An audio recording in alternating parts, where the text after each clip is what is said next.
Abdallah. I am coming from the Department of Sociology and Social Work and the Faculty of Arts and Social Science. I'm also a lecturer at Open University of Tanzania. You're welcome. Today we are going to study OSS 123 or 123, Classical Sociological Theory. We are going to study the following: knowledge area 4. Here we are going to study. Here we'll be dealing with, again, views of Max Weber. In here we'll discuss about his ideas of social action. We are going to study about social inequality. We are going to study power, authority, and domination, religion, bureaucracy, and the way he views other religions. Now we are going to study social action. For Weber, sociology is the study of society and the behavior, and must therefore look at the heart of interaction. As all we know that Max Weber is considered also as the founding fathers of sociology. Max Weber also observed society and its behavior, and he was concerning that sociology should study the way society interacts. That is what he said.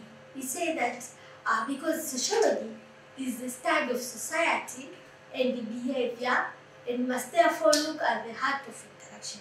We look here with the society, and here we have behavior. So we have to link to know how these people interact to each other. The theory of social action accepts and assumes that humans vary their actions according to social contents and how it will affect other people. When a potential reaction is not desirable, the action is modified accordingly. So, based on Max Weber, he talks about the theory of social action, which he assumes that humans vary their action according to social context. That our actions depends on our social context. That I did this because maybe I'm working hard, or maybe I'm studying school, or because I'm expecting to get job. So that I'm working based on social context. So that is what Max Weber says. When a potential reaction is not desirable, the action is modified accordingly. That is what he says. So that is what social action is. Action can mean either basic action, one that has a meaning, or an advanced social action, which not only has a meaning, but it is directed at other actors because the action occurs. So we can conclude that based on Max Weber, social actions is this that they assume that humans vary their action according to social context. We behave based on social context. We behave because we have to acquire particular context. We have to acquire a particular goal. I'm going to school because I'm expecting to get a job. If I'm not expecting job, I can go to school maybe because I'm afraid of my father. That is what I'm trying to say here. Max Weber, types of social action. According to Weber, sociology is the science whose object is to interpret the meaning of social action and thereby give a causal explanation of the causes in which the action proceeds and the effects which it produces. So, as I said already, we've already discussed it, that sociology in simple way is how we interpret our action, our social action in our daily life. Causes of that action, that is what we are studying sociology. It is human interaction. Why these people behave this and not this? That is what we can call it in a simple way. That is sociology. by action in this definition is meant that human behavior, when and to the extent that the agent or agent is see it as subjectively meaningful. That human behavior is subjectively. Subjectively means our inner feelings. So we behave based on our inner feelings, what our feelings tell us to behave, what our desires, what our culture, what we've been told to behave. That is what we say. So that we behave based on those subjective thinking or subjective ideas or those concepts. Okay, in social action we have behavior and action. So we have to know what is behavior and what is action. Behavior is the way in which one acts or conducts oneself, especially towards others. It's the way we behave, it's the way we act or conduct when we are with others. Behavior occurs with little but mostly no thought. It is closely tied with psychological term, behaviorism, scientific approach to investigate observable behavior. Behavior mostly it is automatically. That is what the meaning of behavior. We behave based on what we interact with other people. Action is the fact or process of doing something, typically in achieve an aim. It is conscious process to do something. So action is we have to aim to do action. We have to think. We have to desire, conscious process. We are aware in order to do something which we want to do. So that is a difference between behavior and action. Action is automatically. We act or conduct automatically. Sometimes unconsciously, because that is what we are. But action, we have to aim. We have to have a conscious in our mind. We have to process in our mind what we are supposed to do. So what is social action? Social action means taking steps to change the things that are wrong in our society, and introducing new ideas and the process for doing things better in the future. That is what Maxwell says. So when we have new ideas in our society, when we introduce a new idea, new concept, that one we can say these are social action. Max Weber conceived of sociology as a comprehensive science of social action. That is what Max Weber observed it. Max Weber began with the idea of social action to make of sociology the scientific inquiry. Thus, the idea of action is central to Max Weber's sociology. So, Max Weber's views sociology as a scientific inquiry. So, social action, in a simple way, is when you introduce new ideas which can bring change in that particular society. Okay, we can see here characteristics of social action. The significant characteristics of Weber's ideas are as following. Here we are talking about Max Weber's social action. Social action may be influenced by any action of past, present, or future. What we want to change can be influenced by the past, future, or present. That is what we can say. Social action is affected by the past, future, and even present. Whatever. But I mean here, what we want to do here, what we want to bring social action can be affected or influenced by our future. For example, suppose we want to bring change in our country. So we start demonstrate on the roads that we are against maybe some dictatorship, whatever. So why? That is our social action. We want to bring change in our country. But why? Maybe because we are being suppressed in the past, maybe 5 years ago, or maybe yesterday, or whatever reason. That's why we wanted now to introduce social action. So here I've given you as an example of that one. The other thing, social action presupposes the existence of other individual and some action by him. That in social action you're not alone, you include other people, either oppose or support, but there are other players also, there are other actors in that social action. Okay, necessity of subjective meaning. It has to be within you. You have to process it. So, social action is different from behavior. Behavior, as we've said, is we act automatically. Sometimes we can act without even that is what we have been engineered to act. But in social action, we have to have subjective meaning. We have to consciously process that action before we act. So that is what we call it. It is oriented in its cause. Okay, according to Max Weber, types of social action, there are almost 4 types of social action. One is called traditional social action, the second is called affective social action, value rational social action, and instrumental rational social action. Now let's start with the first traditional social action.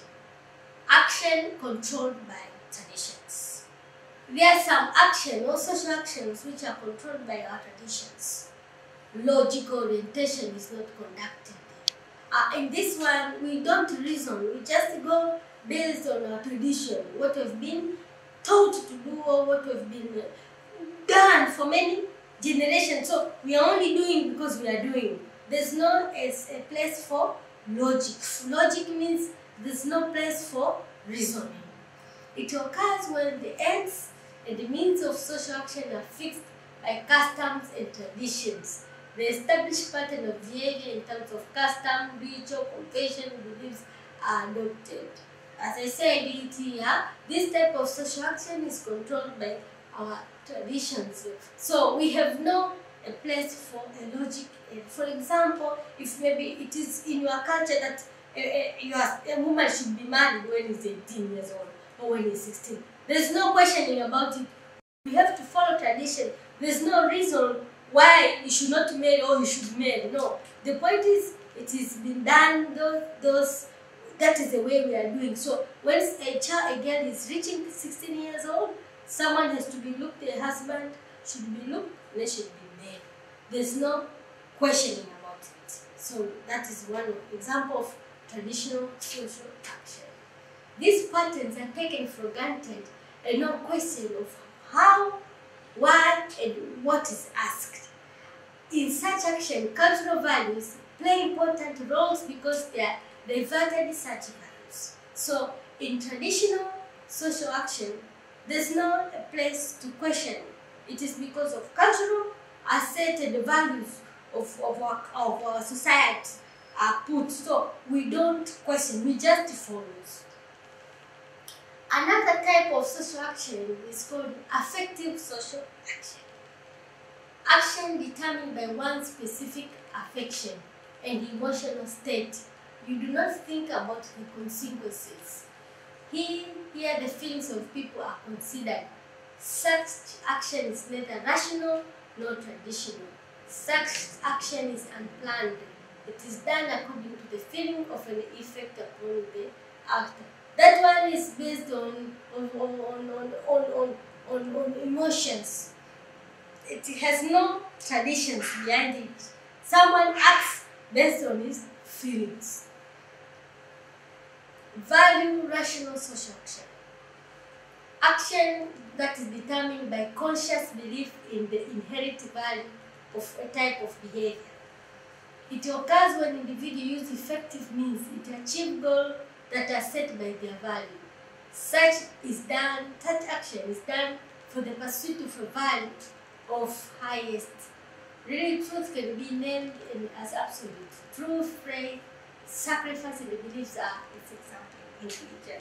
That we have a certain values to be followed. So someone has to put his action based on our beliefs of what we believe so of our values which are there in our eh, instrumental social action. Action that is carried out to achieve a certain goal. You do something because it leads to a result. Instrumental is when you put an action which you know you can get a particular result. That's why you put that action. It means that for the achievement of an individual objective, the logic of cause and effect, without cause and aim, cannot be attained. So we can see here the logic that every event has its cause is the main idea. So here I have put some examples for you to understand what I meant by this social action which I was talking. For example, to illustrate these different types of action, consider someone going to school in terms of these four ideal types. Traditionally, one may attend college because her grandparents and uncles have his will. They wish to continue the family tradition and continue with college when relating, and that is what I was talking here. That we can say that is traditional social action. You do without questioning because it has been done. Since whatever memorial, we are doing this. There's no questioning. So an example here is of school. Someone can go to school not because he wants to study, or maybe he has a hobby. No, he's going to school because his parents were going to school, his grandparents, his great-grand, all of them were going to school. So he just follows traditions of going to school. So here, that is an example of traditional social action. When relating to affective, one may go to school just because they enjoy learning. That one, affective,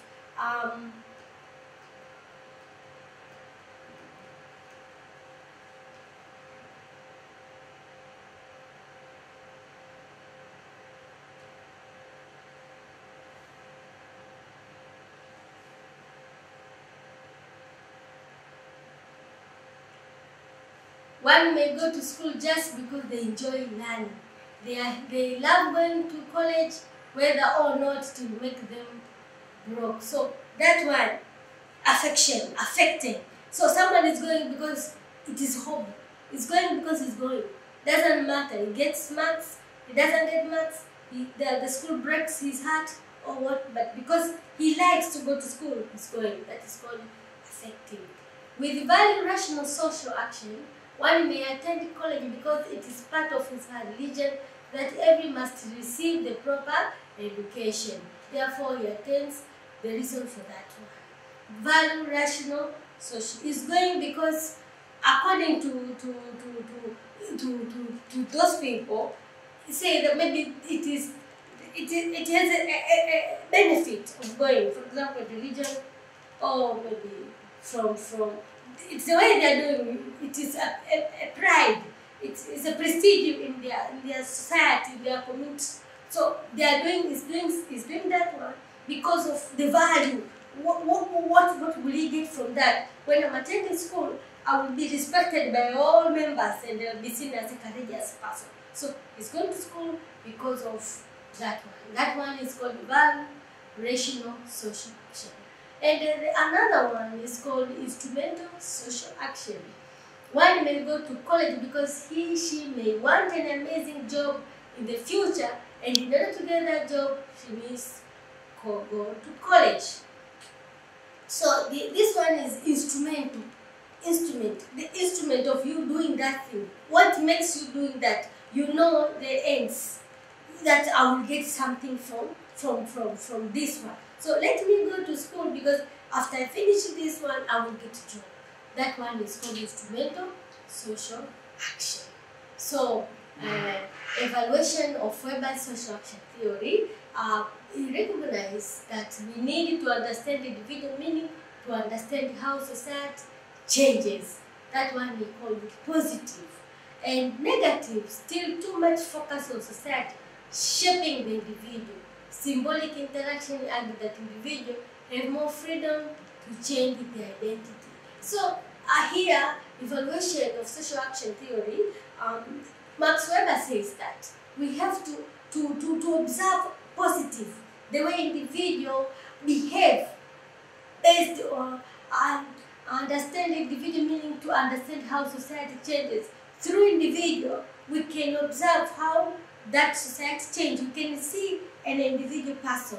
But in that theory says that in negative, we can see the way society now, not individual, but it's the way society observe how this society affects the way individual is shaped, idea, and how his attitude change. So in here now, we are through with social action theory in this part, and here we have discussed that in social action theory, we have behave and action. Behave is the way we acting automatically, while action is what we process consciously in our mind what to do. And social action is an action which we intend to do in order to change our whatever, our life or our mind or whatever. But we have the aim of doing social action. And in this one, we have almost 4 types of social action. We have said about traditional, value rational, we have talked about instrumental, and we've talked about affective. And from here, we are through with social action theory. Now, we are going to another part here in the same terminology area 4. Subiri, hapo unaingia, we are going to unaingia part nyingine. Ni hapa baadaye.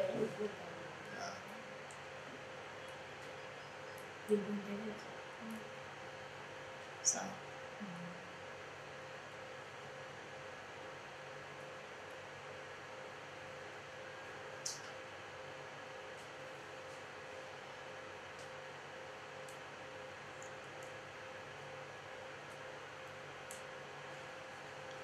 Kaniambia kufikia.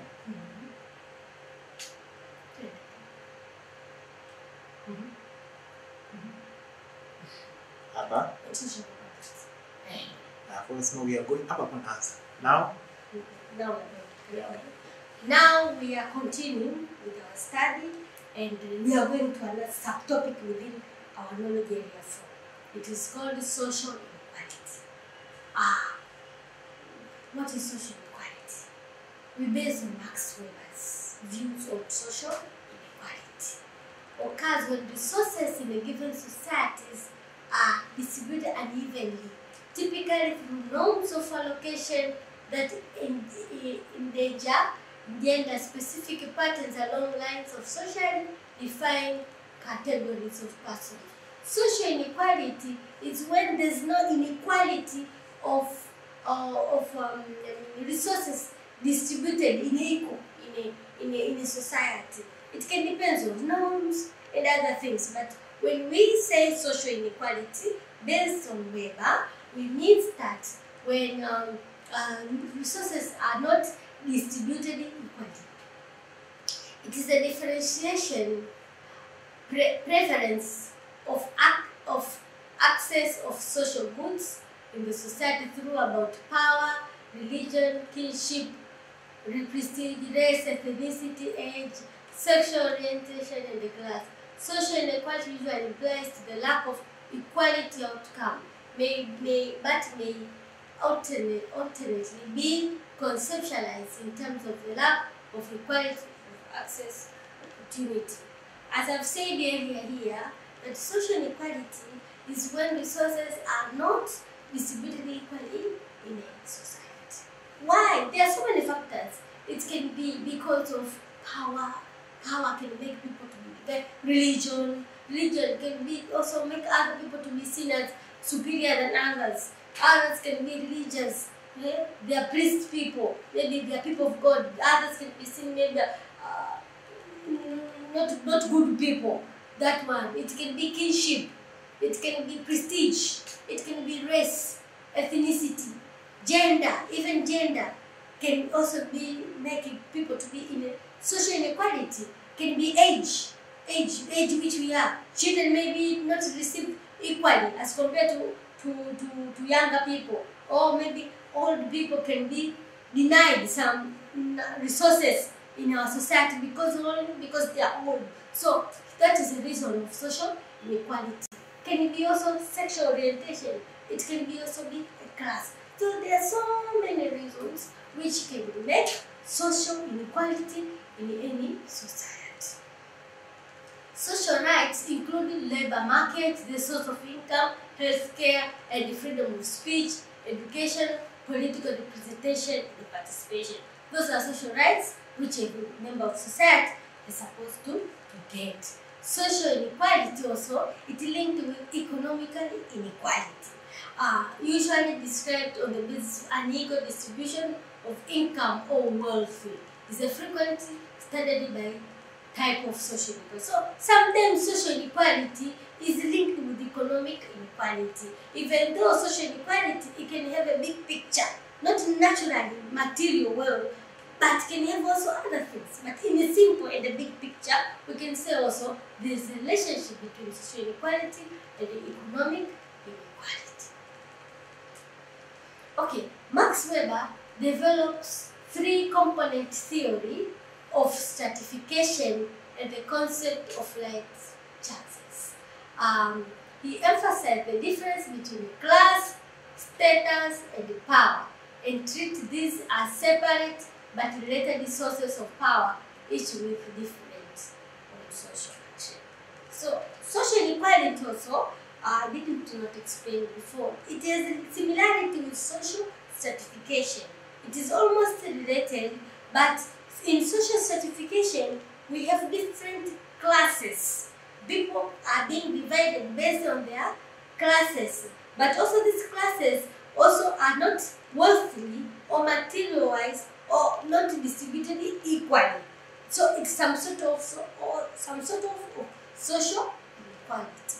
And sometimes social inequality and social stratification are almost related and they can usually equal. When we have grades of people, matabaka, people are different. You put people here, the highest, the middle, and the lowest. Within the middle, the lowest again, we have the highest, lowest, the mid inside, again the same. So that is also Max Weber said that there are three components of the theory of stratification. Working half a century later than Max Weber claims there have to be four main social classes. So we should have to know or understand that Max Weber lived after Karl Marx. He lived almost half century, maybe 50 years after Max Weber came. So as we know, Karl Marx discussed about two classes majorly, the have and the have-nots. The bourgeoisie class, which is the have, and the have-nots, the proletariat. The working class and the high class. That is what Karl Marx said, if you remember. But here we have Weber, another Max Weber. Also, he discussed also classes, but his classes are different from of Karl Marx. To him, he said no, the society does not have two classes, as Karl Marx said.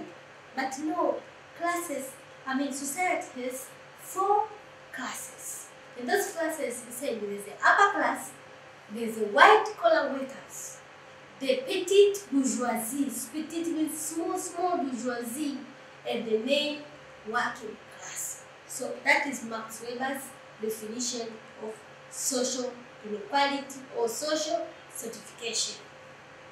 Weber's theory moved closely resemble contemporary Western class structure, although economic status does not currently seem to depend strictly in the way it envisaged.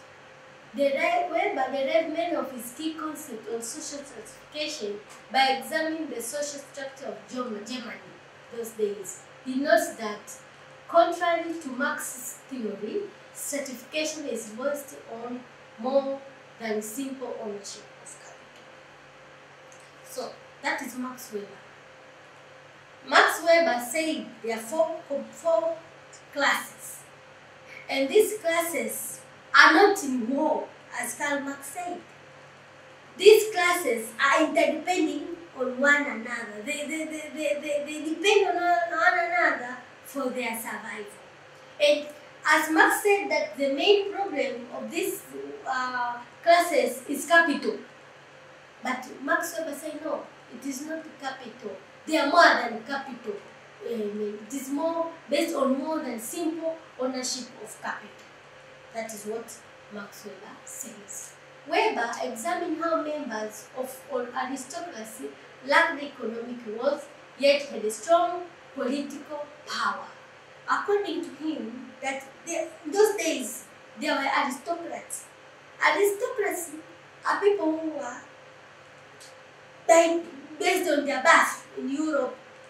They consider to be superior. For example, those people who maybe are belonging to the blood of queens, they might not be rich, but they have a respect in a society because they have a bloodline of dynasty of the kings. So, according to Max Weber, these people, they may not have money or they may not have wealth, but they have a respect in a society. For example, even priests. Priests may not be rich, but they may have a respect more as compared to Baresa, who is one of the richest guys in our country. So that is what Max Weber is saying here. Weber economists, how many members of aristocracy lacked economic wealth? These aristocrat people, they did not have wealth, yet had strong political power. They were respected politically, and it is heard by people who are listening to them. Many wealthy families lacked prestige and power. For example, because they were Jewish. Those days in Germany, Jews were Jewish people, were rich people.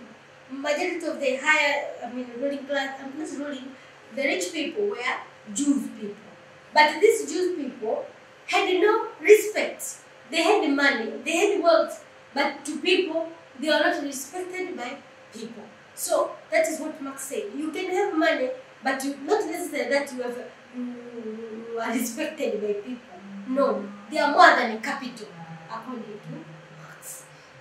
Weber introduced three independent factors that form the theory of stratification hierarchy, which are class, status, and power.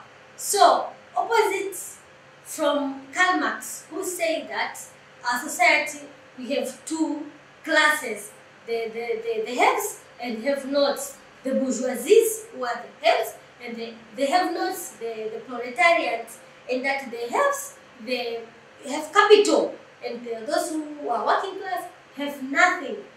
Max Weber say no. To him, we have four classes, and these four classes, what matters, it is more than capital. Capital is not everything.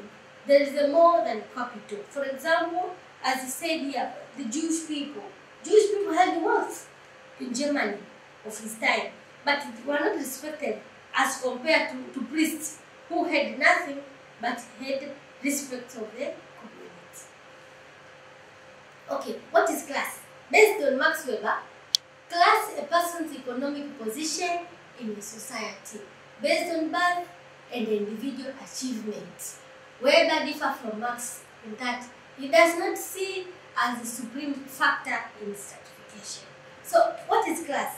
Based on Marx, a person's economic position in society, a person's economic position in the society. Your economic position in a society, that one can be based on birth, because maybe, and sometimes individual achievement, based on birth, that maybe your father is a Baresa, so you are Baresa. So that one, that is class. You are different class only because your father is Baresa. Or you are different class because your father is from Manzese. That is your class. That is what Max Weber say. Or individual achievement. You fought till you make your own wealth, or you make your own name. Not necessarily wealth, but you make your own name. Now, that one also, based on, we are talking about Max Weber. That we can say it is a class. Status. What is status? A person's prestige, social honor, or popularity in a society. According to Max Weber, status means that honor, respect, or prestige an individual gets in his or her society. Weber notes that political power is not rooted in capital value solely, but also in one's individual status. He said political power is not rooted in capital. According to Stan, not necessarily you have money, you become politically powerful. That is what he says. No, you may not have money, but politically you can be very powerful. Maybe because of your birth, because you are coming from royal family. You are great grandson of King Henry. So by being the great grand king of Henry, or great son of Shujam Nkwawa, you get respect even though you have nothing. That is what he says. Or you are a son of Mwalimu Nyerere. People respect you. You have no money, you have no wealth, but because your status, your prestige, because your father was someone who is very respected, you get that honor from society. That is what here Max Weber say about status. It is status. It is a prestige, a social honor. Sometimes it can be related with wealth, but sometimes it might not be related with wealth. It depends. Okay. Poets or saints, for example, can have extensive influence on society despite few materials. He continues saying, the example, for example, poets, the saints, even we have poets, the singer people. Singer people sometimes have a lot of respect, even though they might be not having wealthy. Even saints, watakatifu, the holy men people, even here we have, they can have nothing. They are walking barefooted without any shoes, but they have a lot of respect. So he was talking here about status. Status, the degree of respect according to an individual group. Weber thought of status as social honor. Both professional basketball, we continue talking now, both professional basketball players, media physicists have high prestige. We know basketball player, football player, they are very famous. People respect them. Maybe not because they are wealthy, no, because of their professions. Status inconsistent is when your class position is not in line with your status. For instance, you are African American middle class and are discriminated against by reality. Status may preclude entry into. Okay, he says about status here. Sometimes you might reach another status because of some reason. For example, people can, for example, I was saying here that you status sometimes can make you not to enter a particular area. Doesn't mean of status. For example, in America, maybe you are rich, you are a black person who is very rich, wealthy, but you want to go to a white neighborhood place where only white people lives, and you want to go and live there. You have money, you have everything, but you might not be allowed only because of your status.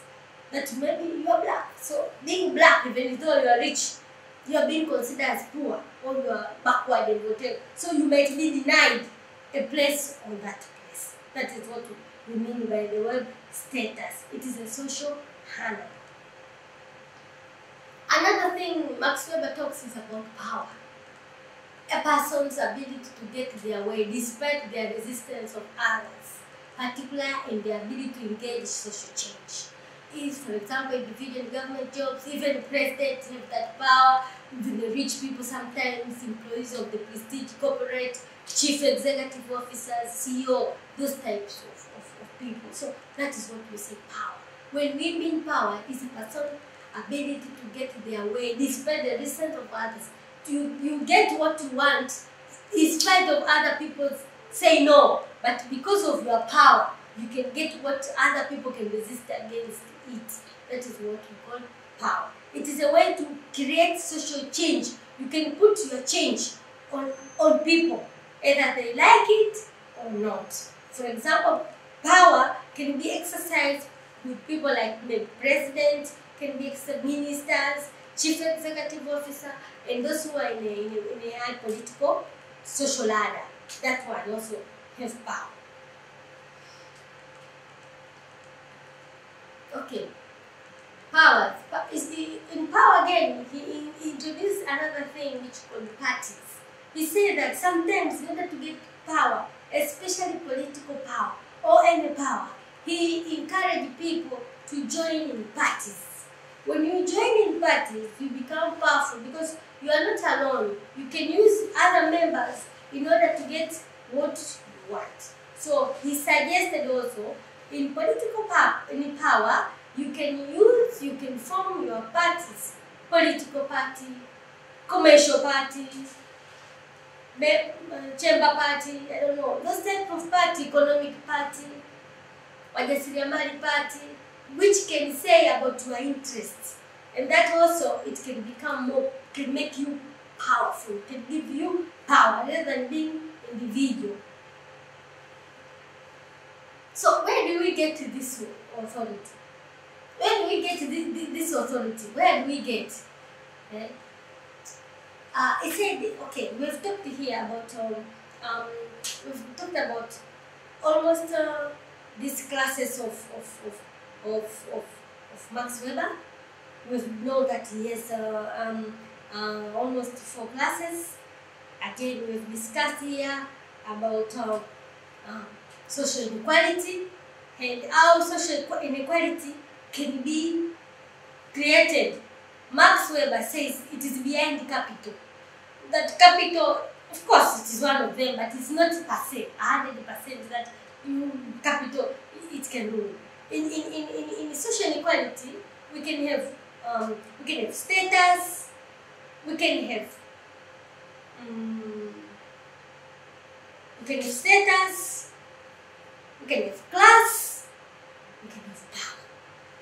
All those things can create social equality, legitimation of authority. Where do you get this type of? Where do you get this authority?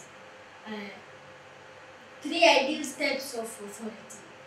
Traditional authority entails come from fact authority always rested in that person. Charismatic contrasted with the traditional authority. And the last one is legal rational authority. So,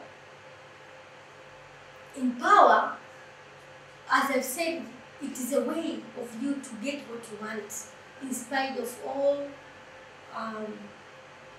resistance from other places.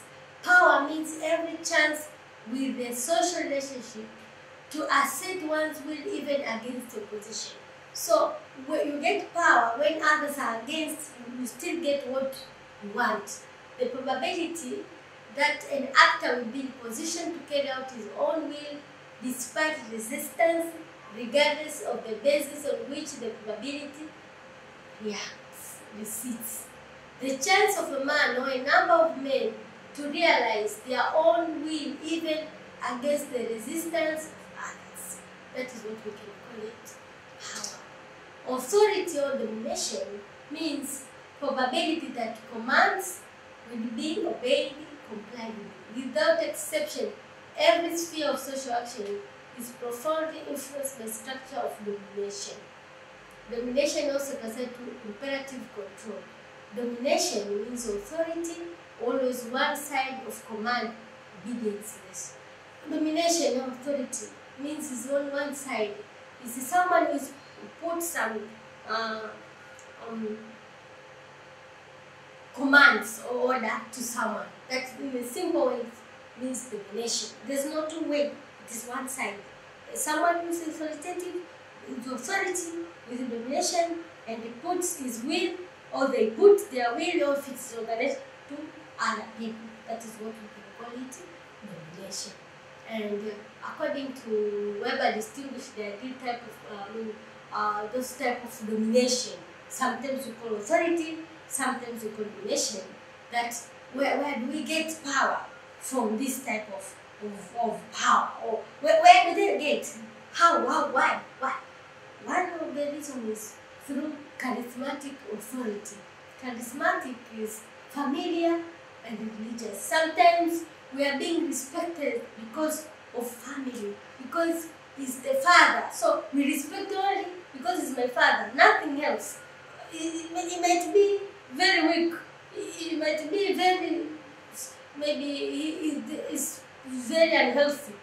But because he's my father, I have to respect. So where we get authority of respect to this, where do they get this? They get it from charismatic or religious. We respect our clergy.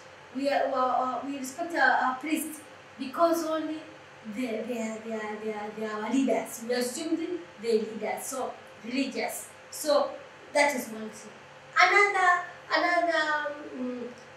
where we can get this authority or those types of authority or domination is from traditional authority. Where do they get authority? To make us to respect them. Or another, you can say also domination. Both are the same. You can say types of domination or where do they get this authority? It's almost the same word. Is another thing, another type of domination is traditional authority.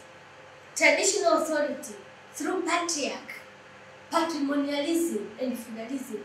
Patriarch system makes you to obey naturally because of patriarch traditions. It has been already done that way, so you have to do the same what has been done for many years. And another place is legal authority, modern law and state, bureaucracy. We respect these people, we obey their commands because of legal authority which they have on us. So that one also we obey. So in here we've discussed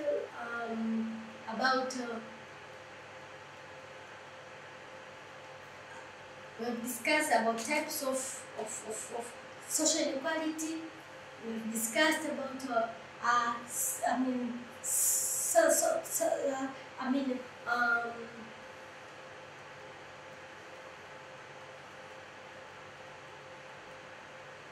we've discussed about theory of social stratification based on Max Weber, and we've discovered that there are almost three. There's a class, status, and power. That is what Max Weber said about those classes. And here again, there are political powers or types of political powers. What makes us to respect them? There's almost three types of authority or domination or power which make us respect or obey them. Other scholars have said these are type of political leadership. They written that way, but it is the same. It is a authority or dominations. But one is tradition. We have already talked about here. We respect those people. The society is being divided or is being respected because of traditional. Another one is charismatic, and the last one is legal.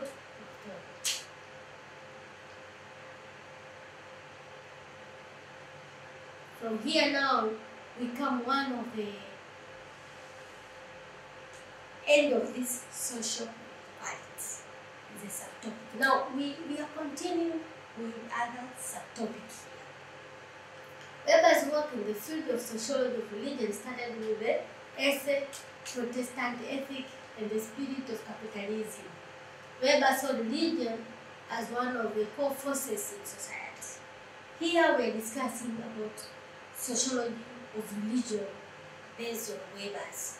According to Weber, he saw or observed religion as one of the core factor or forces in society. based on Max Weber. His goal was to find the reason for the different development paths of culture of the Occidental. Occidental means West, and East is called Oriental, although without judging over them. So he knows that religion play a very major part in the society, in the development. So he wanted to see the difference between Western culture and Western Eastern culture, to see the difference without judging the way the doctrine, the way they believe. He wanted to see the influence of religion in their life. So in that way, he read many books. He studied Hinduism. He studied Chinese. He read many in order to get difference, how religion affects other people, affects or influence their lives.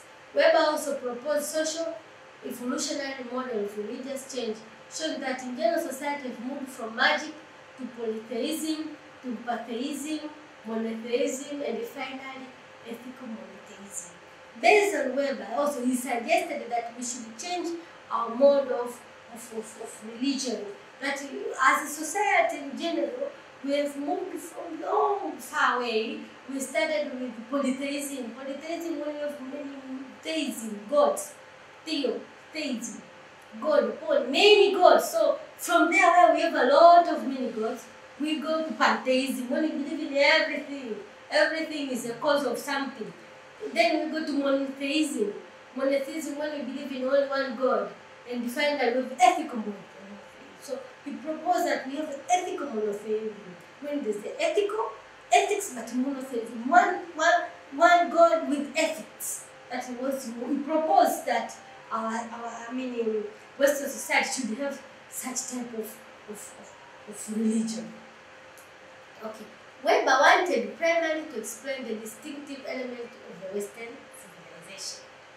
He maintained that Calvinism, we are continuing with sociology of education. So sociology of religion. We are talking about Weber's views on religion.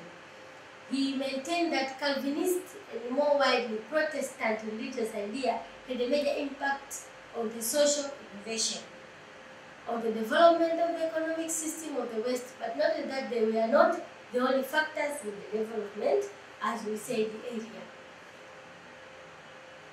The notable factors mentioned by Weber included the rationalism of scientific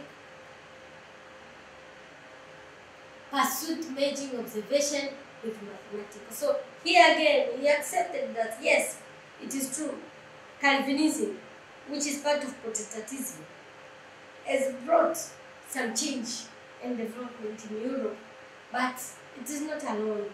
There's also rationalism, improvement of scientific and the mathematics also has made Europe to become advanced. In the end, the study of sociology of religion, according to Max Weber, focused on distinguishing part of Western culture, the decline of beliefs in magic, of what refer to disenchantment of the world. So, based on sociology of religion of Marx, here he said that Western culture has moved far away from the days of magic to our modern time.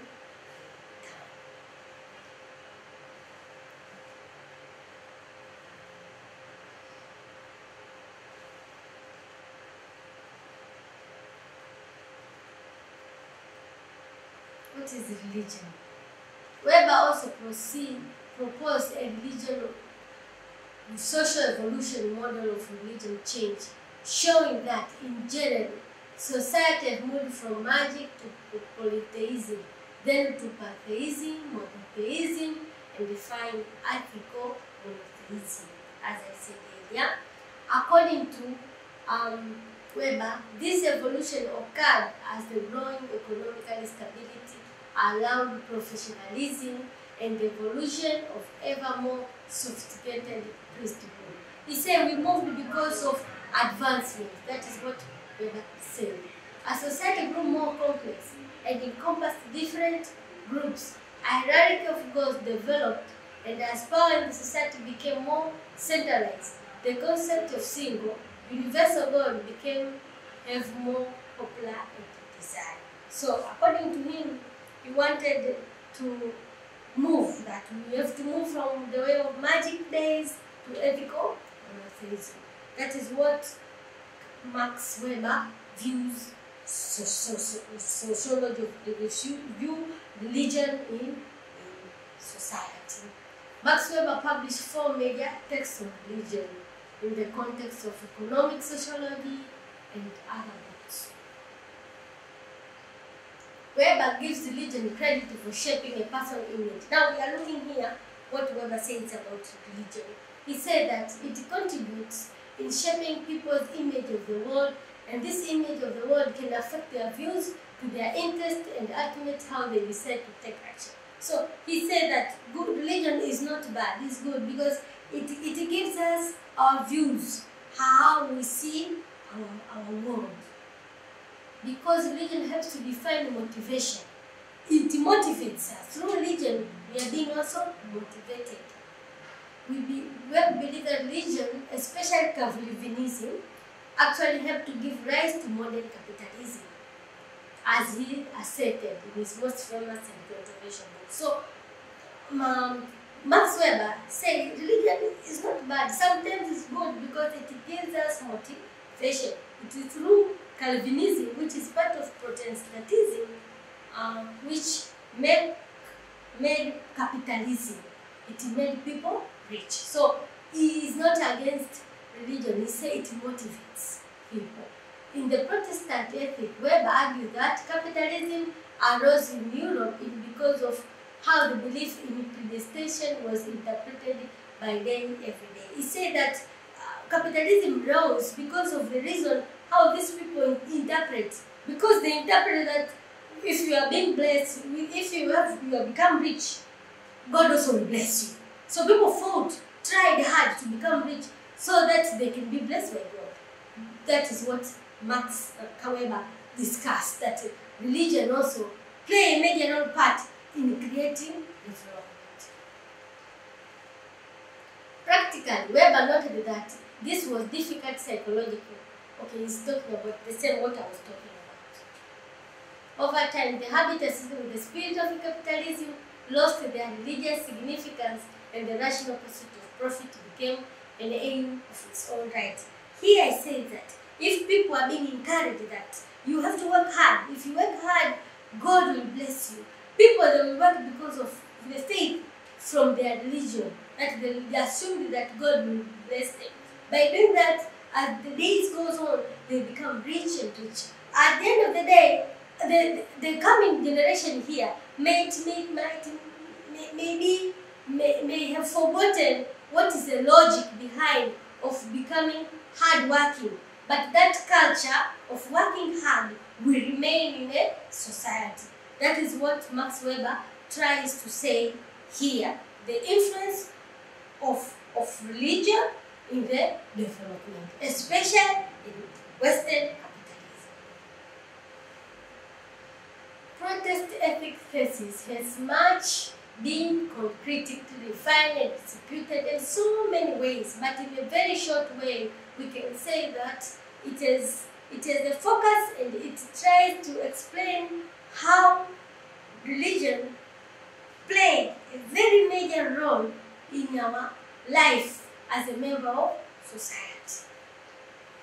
Okay, now we are through with sociology of religion.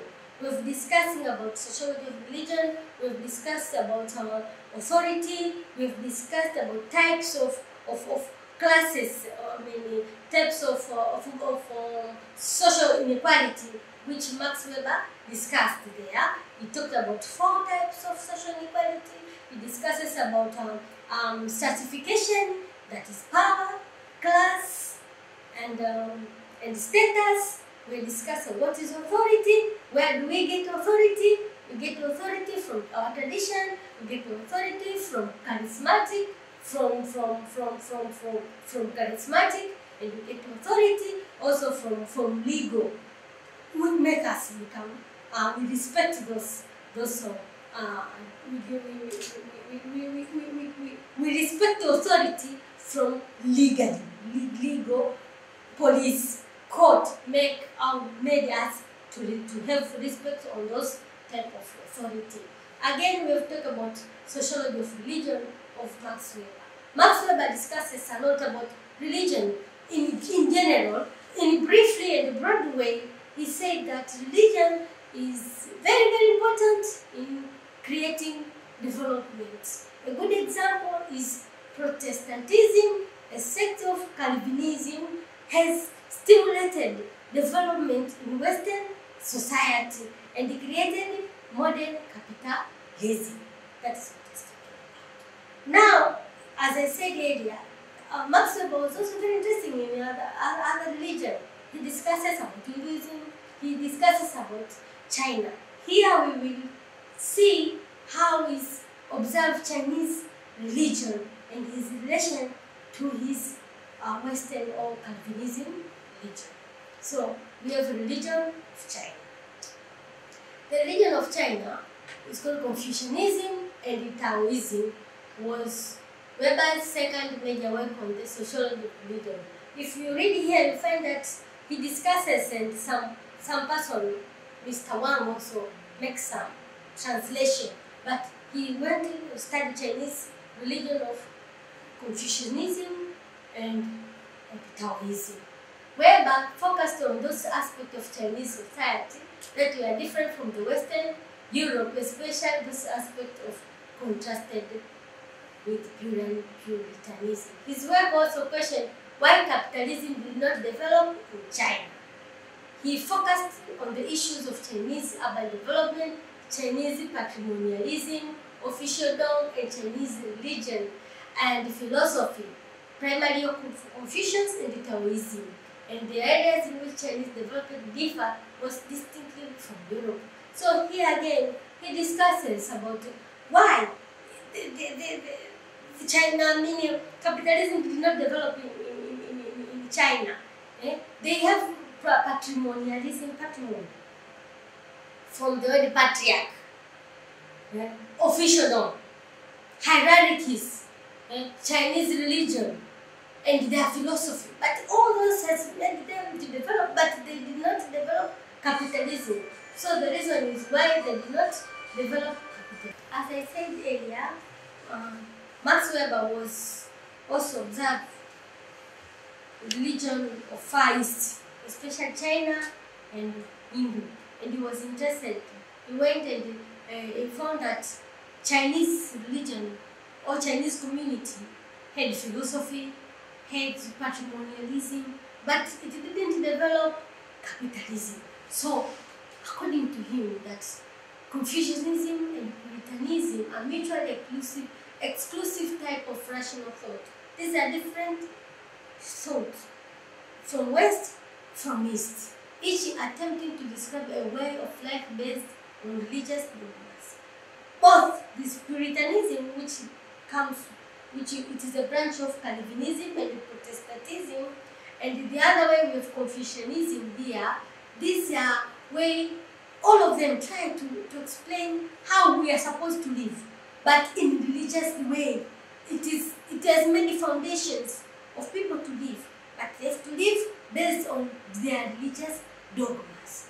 Notably, they both valued self-control, and resistance did not oppose accumulation of wealth. He's surprised that even Confucianism and Taoism encouraged also wealth accumulation. It supported people to have control, to have values, to have honor, but also it says that accumulation of wealth was not permitted in Chinese religion. However, to both those qualities were just used to define a goal, and here they are divided by a key difference.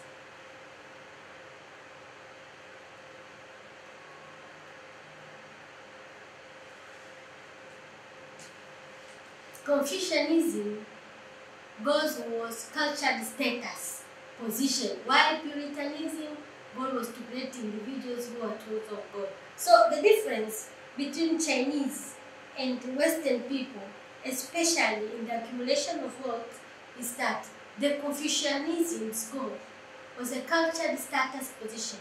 Of course, in Chinese culture, you get respect when you are wealthy. So, of course, religion accepted it. So, they also, these Chinese people, created wealth because of status which they acquired in their people. But in Puritanism, or the Western people here, accumulation of wealth was not considered as an aim. It was a way, tools of God. It means that when you work hard, you will be blessed.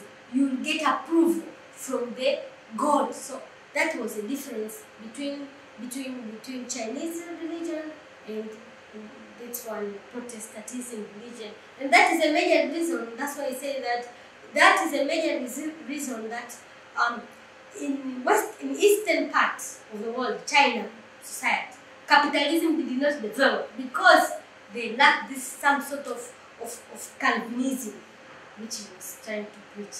The intensity of belief and enthusiasm for action were rare in Confucianism, but common in Protestantism. In capitalistic Protestants, they are doing that not because they were doing it for, no, they were doing because they thought it is God's will. They were forced by spiritually to get blessing from God, and that's why capitalism emerged in Western society. That is Marx. Another thing in religion of China is actively working for wealth was and becoming a proper Confucian. Therefore, Weber stated that it was this difference in social attitude and mentality shaped by the respective dominant religion that contributed to the development of capitalism in the West and in China. So the major thing is how these people views accumulation of wealth. To the Western people, to the Protestant, accumulation of wealth means to religiously, means blessing, which this element was not in China. Okay, now we are through with China religion. We are through with sociology of religion in wide. We are going to a very brief topic is called Weber's theory of bureaucracy. Weber talks about bureaucracy. Weber's bureaucracy is based upon legal rational authority. So according to Weber, it has to be legally rational authority. You cannot have a bureaucracy which does not have a legal elements. It has to be legal authority. Means we get authority from legal. The following are the basic features of this theory of bureaucracy. First, according to Max Weber, bureaucracy has hierarchy, has a ladder, has a position, has a social ladder, there's a matabaka. That is, bureaucratic organization is based upon a well-defined hierarchy. There's a leader, social ladder. The hierarchy based on authority. The top have more authority as compared to down. Means we have the highest office, we have a low, we have a low or middle office, and we have the lowest office. That is according to Max Weber. Another things which bureaucracy talked to Max Weber is about division of labor. Division of labor, functional specialization. Every employee in the organization has a well-defined power and the authority based upon employees' specialization and expertise. Another element of bureaucracy is division of power. People are divided. They don't do the same work. Everyone does his own work. And again, they have powers. You have your work and you have power which goes with your activity. Another thing bureaucracy says about consistency. Consistency, bureaucratic organization function with a framework of fixed rule and regulation. Rules regulate all matters abstractly. No one is special. Consistency, everyone is not immune to order, from top to the low bottom. Both have to, maybe they have to come here at 8 a.m. in the morning. It doesn't matter whether you are CEO or you are a sweeper. No, or maybe you are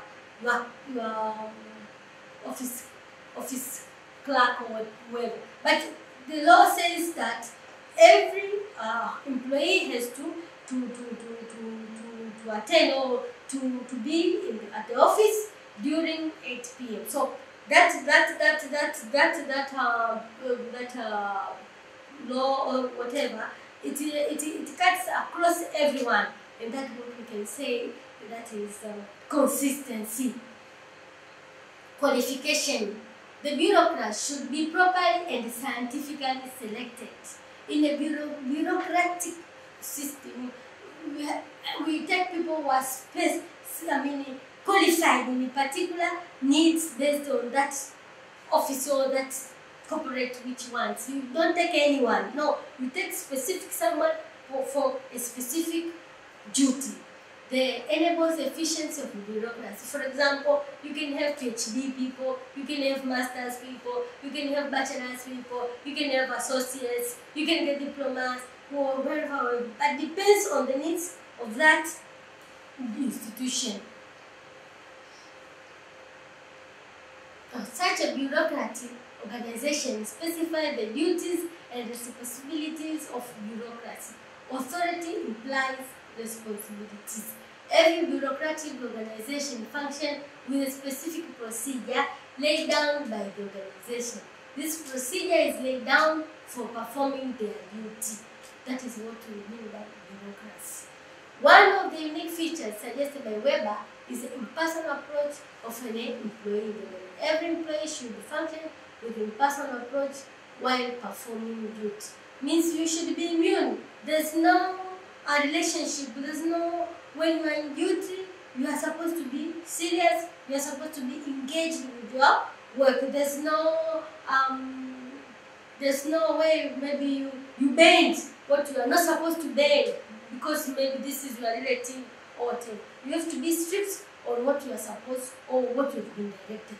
That is Weber's bureaucratic. From here now, we are through with the bureaucracy based on Weber. Another very small thing he talks here is about iron cage. He discusses about the iron cage.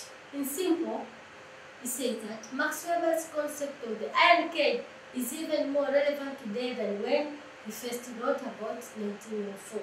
Simply put, Weber suggested that the technological and economic relationship that organized and grew out of capitalist production became the self-fundamental forces in society.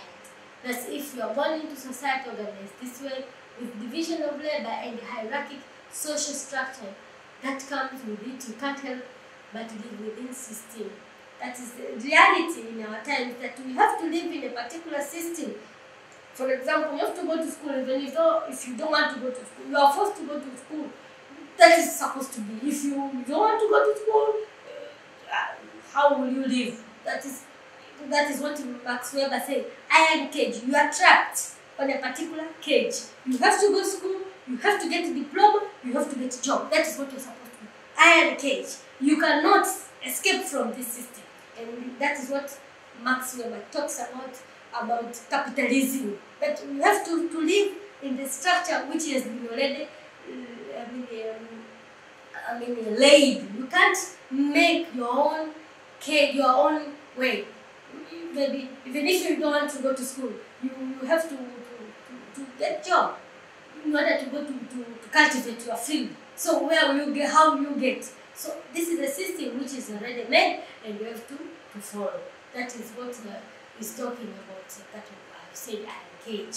Unlike some other classical figures like Dante, Darken, Weber did not attempt conscious. Okay. No. Therefore, I can conclude there that according to Max Weber, there's the iron cage which we are supposed to live on. That is what Max Weber says. Now, which Max Weber talked about is about methodology. He talks about methodology. In a very simple way, he discusses methodology because he believes that sociology is a study of which is used in scientific way. We have to be rational. We cannot go as per se. No, we have to use scientific way to come with our results. Unlike some classical figures, Weber did not attempt consciously to create any specific set of rules governing social sciences in general or sociology in particular. Here we're talking about his methodology. In comparison with Durkheim and Max Weber, Weber was more focused on individual and culture. And this is clear in his methodology. So, two things which Max Weber focused in his methodologies is individual and culture. Whereas Durkheim focused on society. Another thinker we come to study, he focused on society. But to Max Weber, what matters a lot is individual and culture, what that individual has. Weber concentrated on the individual and their action, whereas Marx argued that for the premise of the material world over the world idea, Weber valued the ideas as a motivating action, at least in a big picture. So Max Weber supported new ideas, and also talked, we should start individual and someone's culture.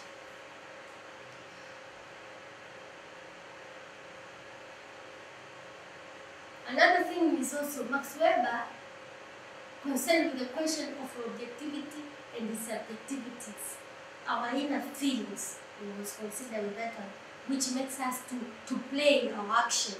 We are being forced by our emotions subjectively, then to play our own action. So he wanted that one to be studied.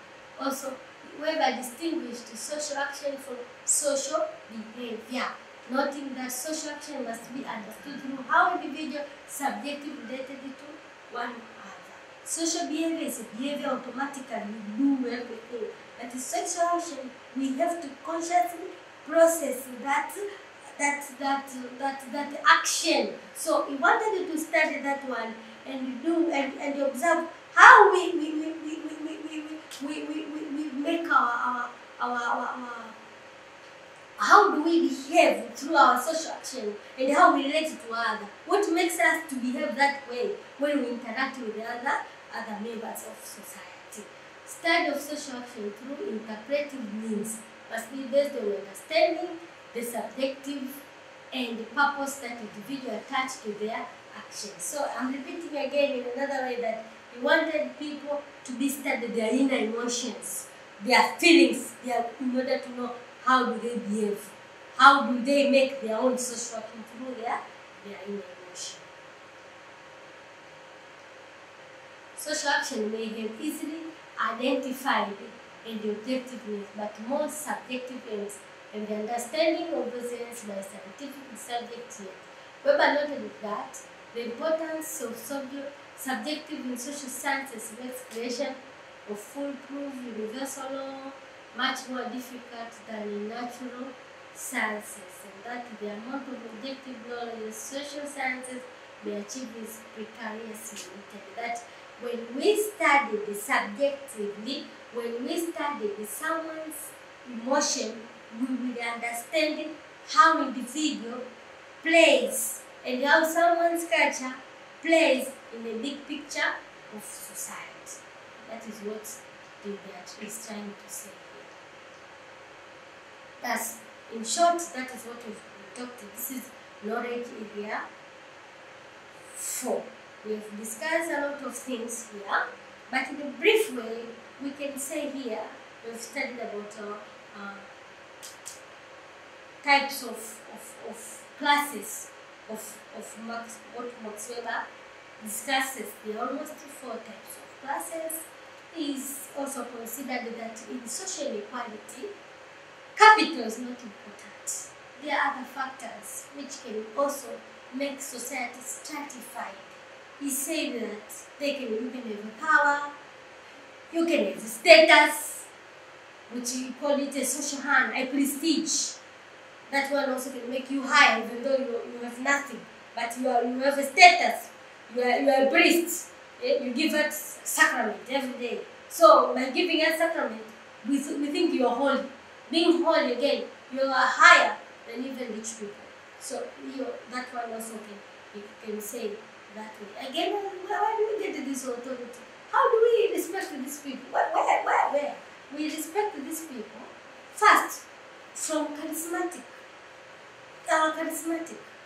The way they behave, the way we see them as unique from us. Another thing also, we give them authority, we give them respect because of our traditions.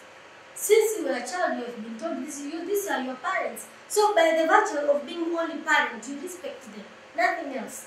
And another thing again, we obey through authority or legal authority from police, force and court, which are made by government. So this is the where we can give, we can respect or we can respect the authority of the particular area. Again, he talks about sociology, sociology of religion, where he emphasized that it is Protestant culture only through Calvinism which has created capitalism. That is what he said. And he is surprised also in Chinese religion also have everything, but they did not develop capitalism. But he discovered that, according to him, that in Christianity, a sect of Protestantism, it's because they consider accumulation of wealth as something from being a tool of God, being a blessing, while that element, it didn't appear in Chinese religion. So here again, that's why I say, capitalism was nourished in West as compared to East. And in methodology, Max Weber also discusses about methodology. His is only simple.